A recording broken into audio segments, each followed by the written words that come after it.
지금 저희들은 그리스도인이라면 가장 기본적으로 가지고 있어야 될 5가지의 확신에 대해서 말씀을 나누고 있는데요. 오늘은 구원의 확신에 대한 말씀을 좀 나누려고 합니다.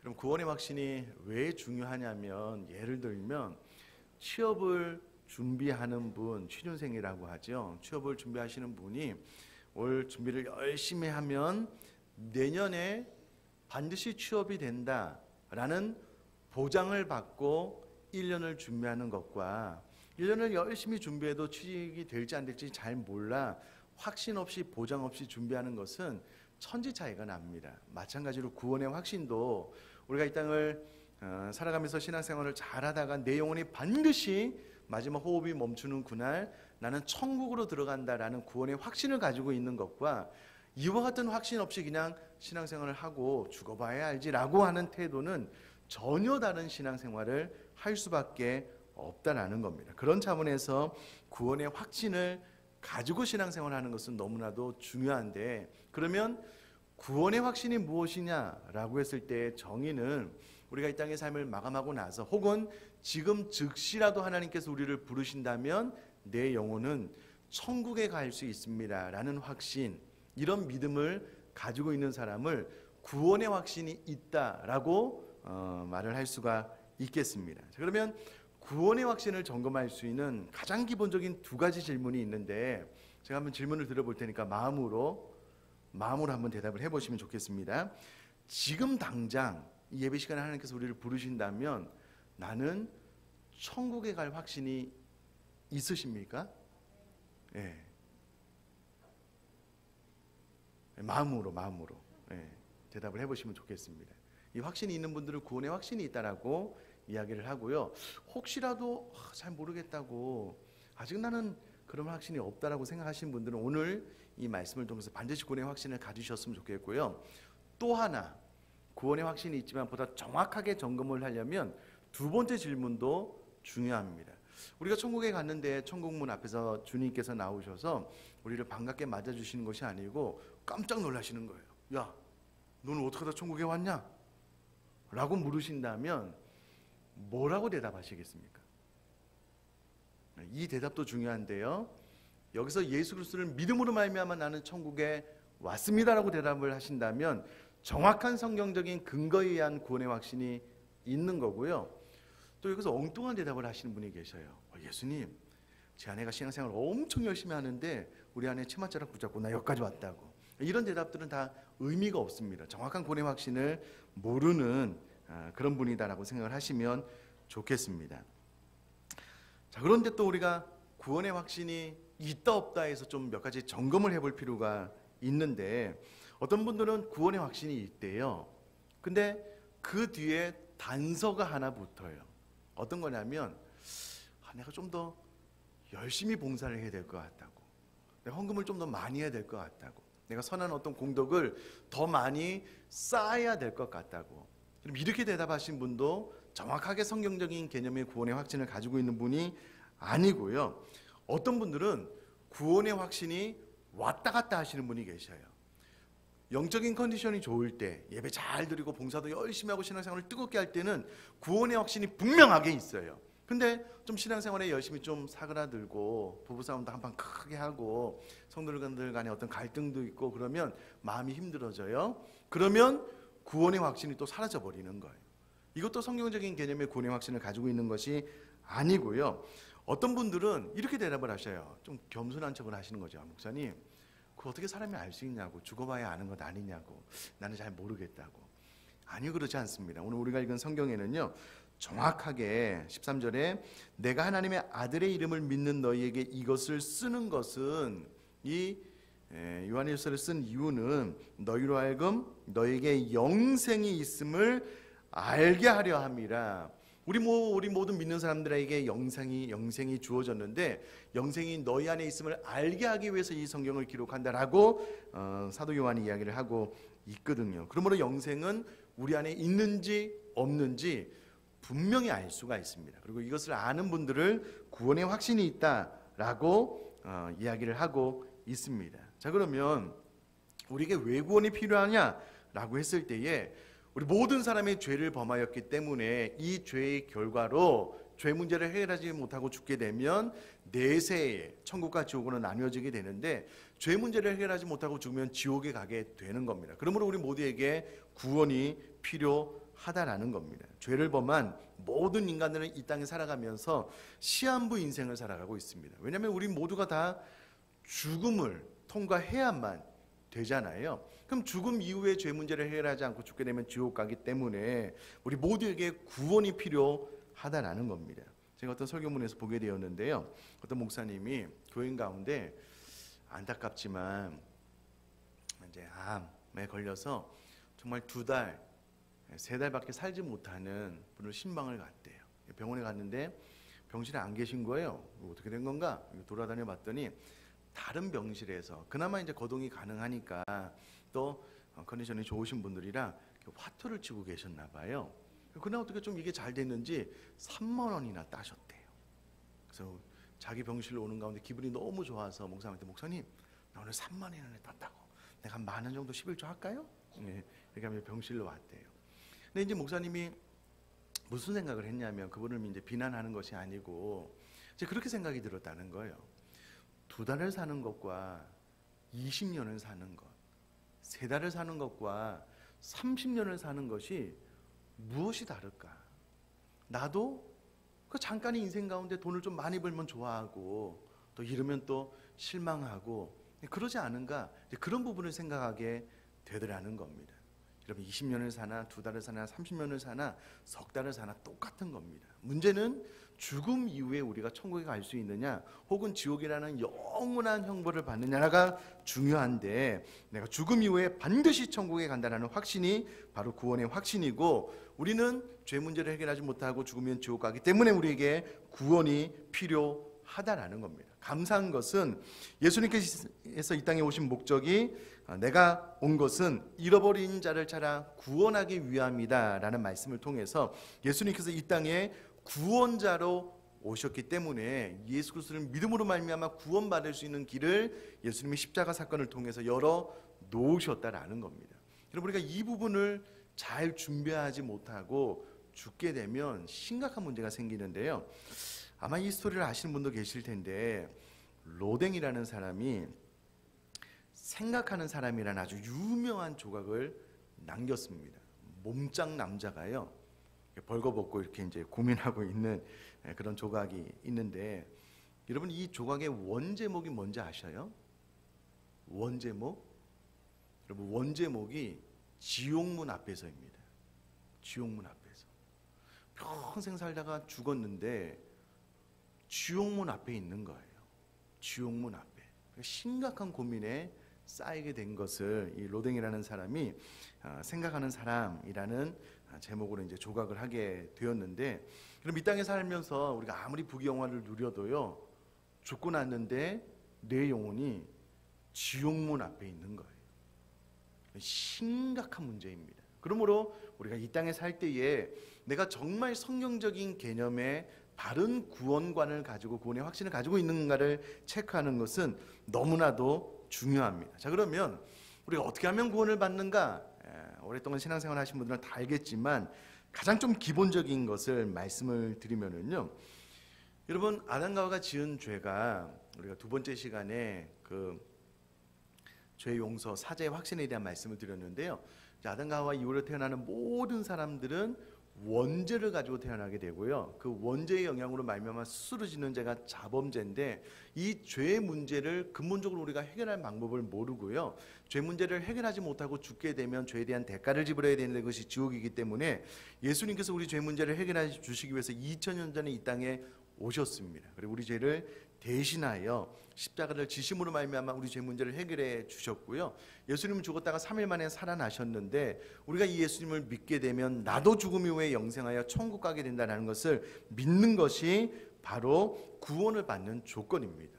다시 한번 정리하면은요, 하나님이 온천한 만물을 창조하셨는데 창조물 가운데 우리 사람이 있게 되었고요. 아담과 하와가 죄를 짓고 그 죄가 우리에게 전가되어서 나도 죄를 가지고 이 땅에 살게 되었는데 이대로 살다 죽으면 지옥 가는 거예요. 그래서 예수님께서 우리 죄 문제를 해결해 주시기 위해서 2000년 전에 이 땅에 오셨고요. 십자가를 지심으로 죄 문제를 해결해 주셨는데 이 사실을 믿으면 마음의 문을 열고 받아들이면 하나님의 자녀가 된다, 구원받는다라고 성경이 정확하게 기록을 하고 있습니다. 요한복음 1장 12절 말씀 보니까는요, 영접하는 자 곧 그 이름을 믿는 자들에게는 하나님의 자녀가 되는 권세를 주셨다라고 기록을 하고요. 로마서 10장 13절은 누구든지 주의 이름을 부르는 자는 구원을 받으리라라고 기록을 하고 있습니다. 그러므로 성경은 예수 그리스도를 믿는 것이 우리가 구원을 받음에 있어서 유일한 조건이다라고 기록을 하고 있습니다.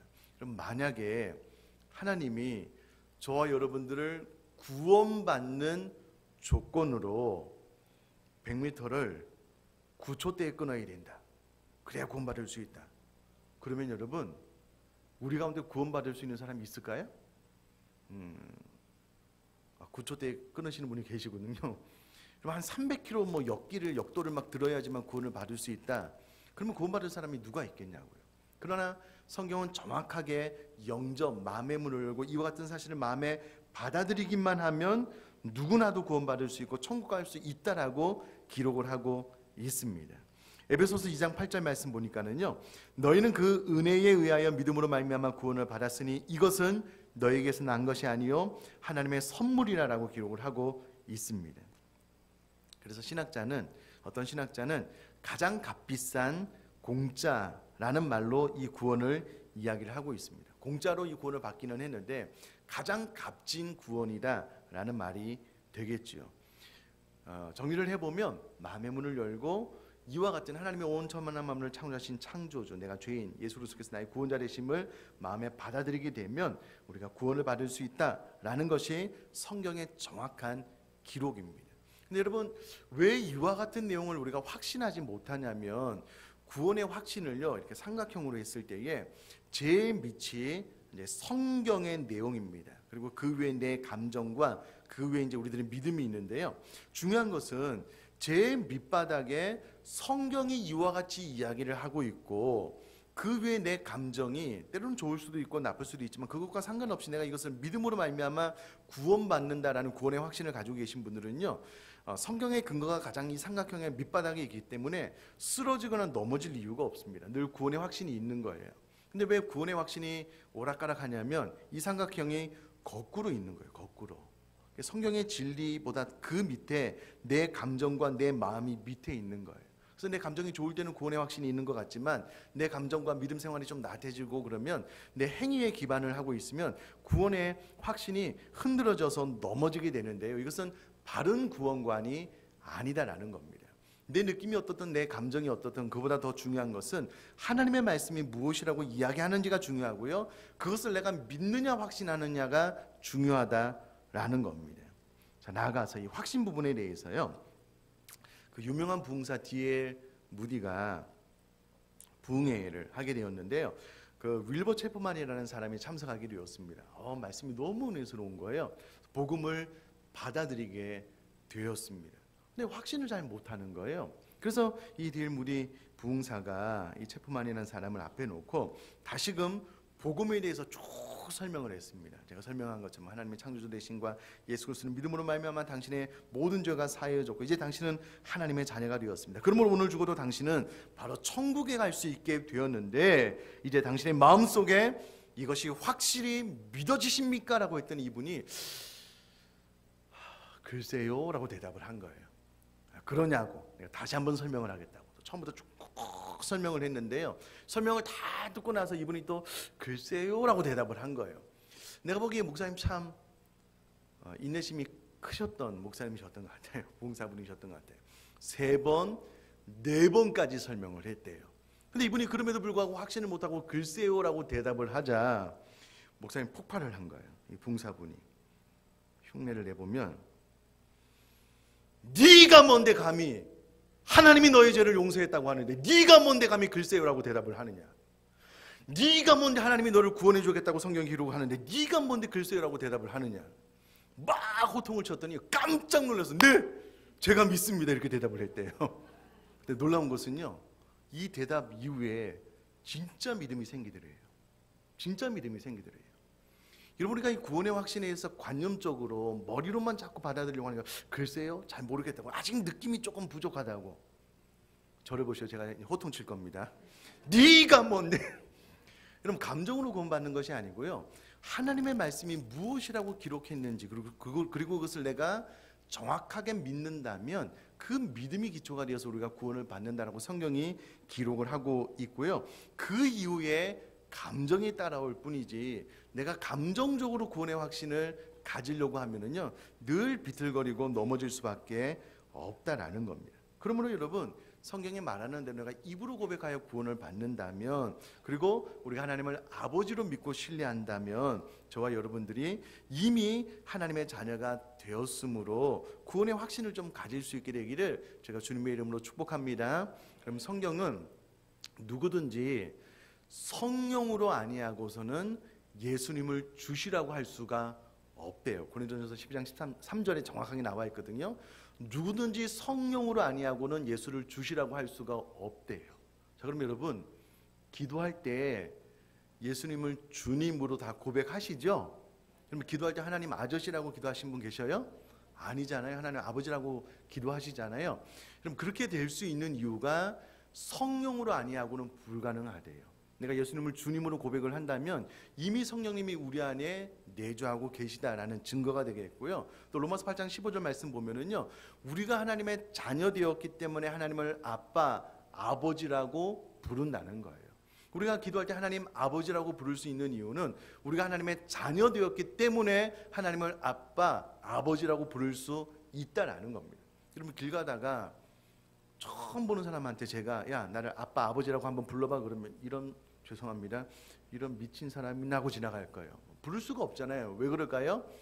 나는 그의 아버지가 아니기 때문에 그렇습니다. 그러나 제 아들은 늘 저를 아버지로 부르고 있거든요. 왜냐하면 제 자녀이기 때문에 그렇습니다. 마찬가지로 우리가 하나님의 자녀이기 때문에 기도할 때 하나님 아버지라고 부를 수가 있다라는 거고요. 이렇게 기도하고 고백하는 것을 통해서 이미 나는 하나님의 자녀가 되었구나라고 생각을 하시면 된다라는 겁니다. 자, 나아가서 그러면 구원받은 그 다음은 어떻게 되느냐라고 했을 때에, 여러분, 우리가 한 번 받은 구원은 흔들리지 않습니다. 빼앗기지 않습니다. 요한복음 10장 28절 29절 말씀 보면은요, 내가 그들에게 영생을 주노니 영원히 멸망하지 아니할 것이요 또 그들을 내 손에서 빼앗을 자가 없느니라.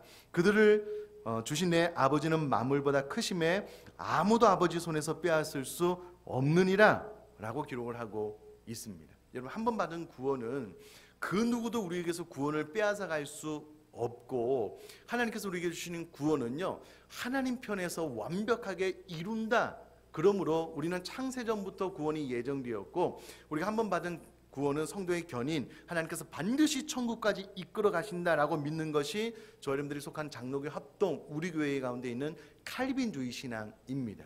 그런데 알미니주의 신앙이라고 해서요, 한 번 받은 구원도 나의 신앙 상태에 따라서 잃어버릴 수 있다라고 말을 하는 교회들도 있어요. 그러나 우리는 그것을 믿지 않습니다. 그러면 이분들이 어떤 이야기를 하냐면, 객관적인 데이터를 봐라. 학생부 때, 청년부 때 그렇게 열심히 하고 막 청년부 회장까지 했는데 막상 취직을 해서 교회도 나가지 않고 술과 세상 방탕함으로 다 세월을 보낸 사람들은, 그러면 그 사람들은 청년부 때는 구원을 받았지만 그들이 지금 사회생활하면서 믿음을 다 잃어버렸다면 그런 사람도 구원받느냐? 한 번 받은 구원도 잃어버릴 수 있다. 이제 이렇게 말을 한 사람들이 알미니안주의거든요. 여러 교단에서 이 교리를 믿고 따르기도 합니다. 그러나 우리는 그렇지 않습니다. 자, 예를 들면 제가 이제 아들 하나가 있는데요. 이제 고 1학년이 되었어요. 효도를 잘해요. 효자예요. 그럼에도 불구하고 이제 사춘기를 지나면서 우리 부모의 마음을 후벼 팔 때가 있거든요. 그러면 제가 야, 너 오늘부터 내 아들 아니다. 호적에서 파버리겠다. 이렇게 하지는 않잖아요. 혹시라도 방황하고 잘못하고 나쁜 짓을 하면 제가 아버지로서 바로 가르치고, 때로는 야단을 치고, 또 회유의 방법을 통해서 아들답게 살게 하지, 제가 제 아들이 한두 번 잘못했다고 해서 그냥 막 호적에서 빼버리고 내 아들 아니다 이렇게 하지는 않잖아요. 마찬가지입니다. 우리가 이 땅에 살면서 방황할 수도 있고요, 교회를 떠날 수도 있지만 우리가 한번 창세전에 예정된 하나님의 백성이라면 하나님께서 반드시 인생 채찍을 들어서 또 세상 채찍을 들어서 그를 하나님 앞으로 돌아오게 한다라고 믿는 것이 우리 칼빈주의고 저와 여러분들이 믿고 있는 신앙입니다. 그러므로 한 번 받은 구원은요 절대 빼앗기거나 잃어버리지 않습니다. 다만 이렇게 오해를 하시는 경우가 있어요. 구원의 확신에 대해서. 그러면 사도 바울 시대도 있었습니다. 그럼 내가 구원의 확신이 정확하다면, 내가 어떻게 살든 천국에 간다면 나는 세상 마음껏 살다가 죽기 전에 이 구원의 확신을 가지고 천국에 쏙 들어가면 되는 것 아니냐? 이렇게 사도 바울에게도 질문하는 사람이 있었거든요. 참 안타깝고 어리석은 생각입니다. 자, 이렇게 한번 예를 들어볼게요. 저 여러분들이 정말 사랑하는 사람이 생겼어요. 지금 이제 2월 달이잖아요. 이제 가을에 이제 예를 들어서 이제 9월, 10월 달이라고 합시다. 10월 달에 이제 결혼 날을 잡아놓고 반드시 결혼을 하는 거예요. 그러면 내가 진짜 사랑하는 사람이랑 10월에 결혼하기로 모든 약속이 다 잡혀졌고 이것은 변함없는 진리이고 그날 결혼식을 올릴 것이기 때문에 나는 그 전까지 바람을 펴야 되겠다. 여러분, 이게 말이 될까요? 여러분, 이게 이해가 되셔요?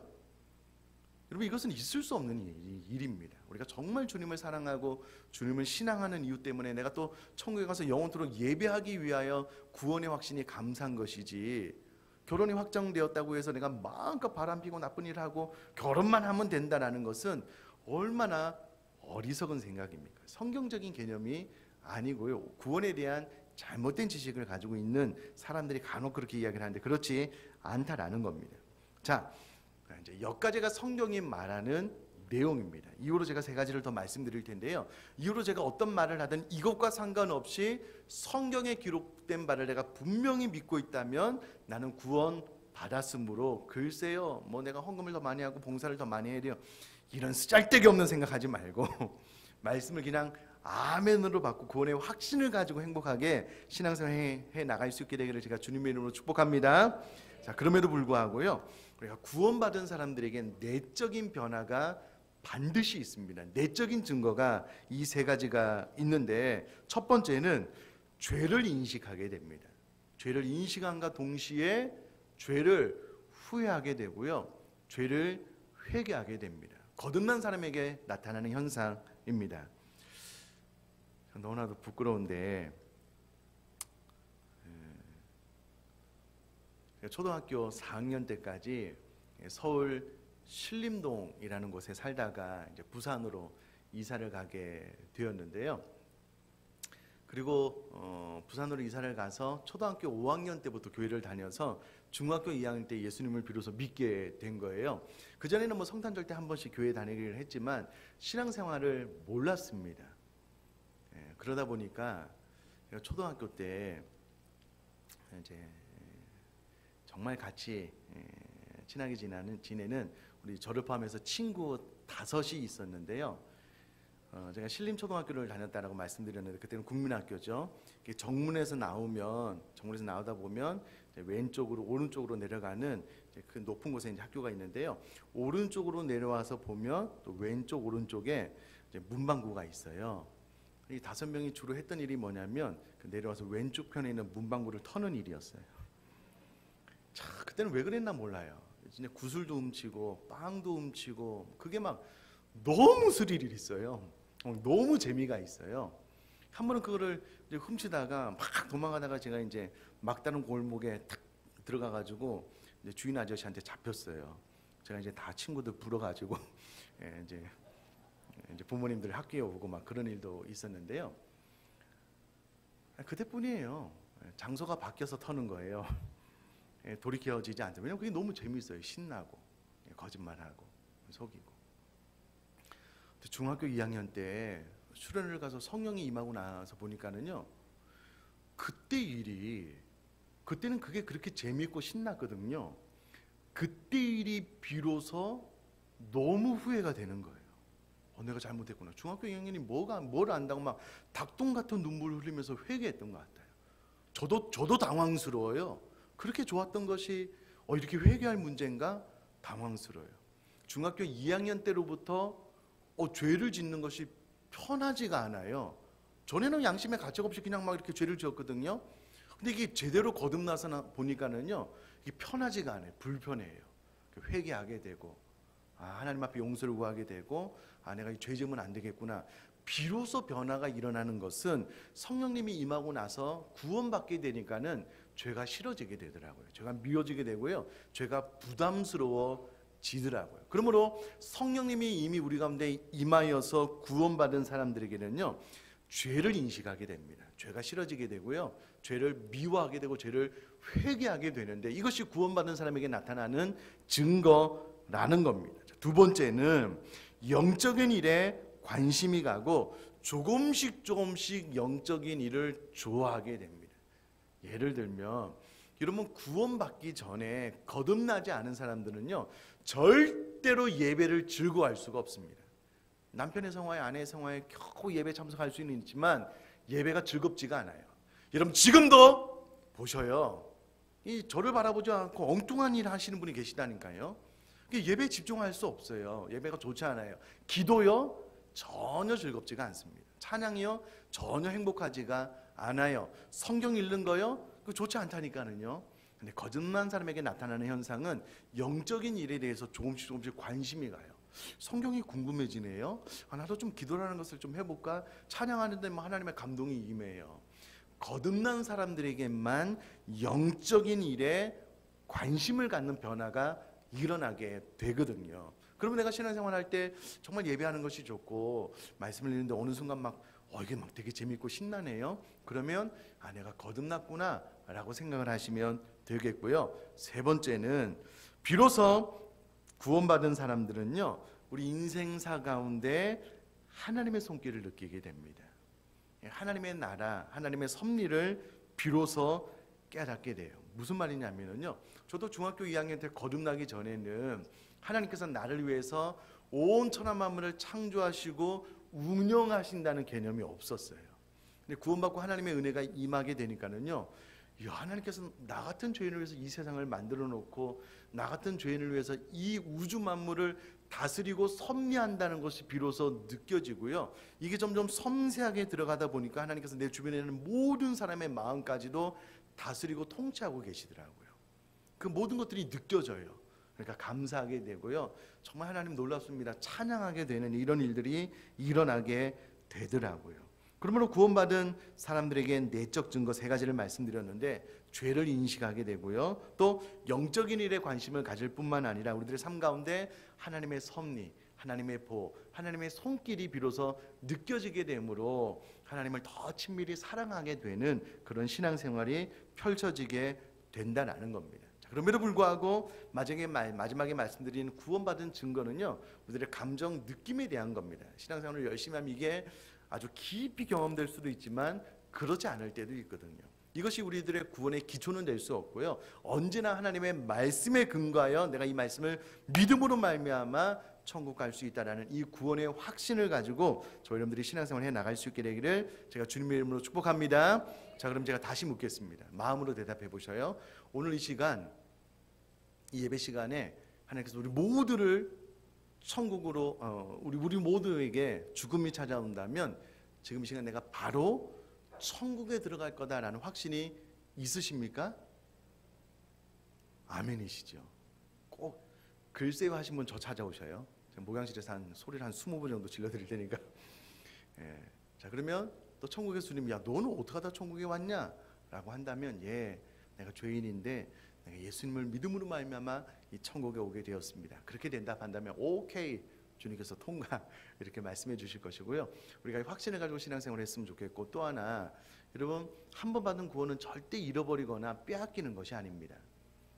여러분, 이렇게 생각하시면 좋을 것 같아요. 나는 지옥 가기 틀렸구나. 이렇게 생각하시면 딱 맞습니다. 나는 천국 갈 수밖에 없구나. 내가 잘못하면 하나님께서 나를 두드려 패서라도 반드시 천국 가게 하실 거구나 라는 구원의 확신을 가지고 행복한 신앙생활을 해 나갈 수 있게 되기를 제가 주님의 이름으로 축복합니다.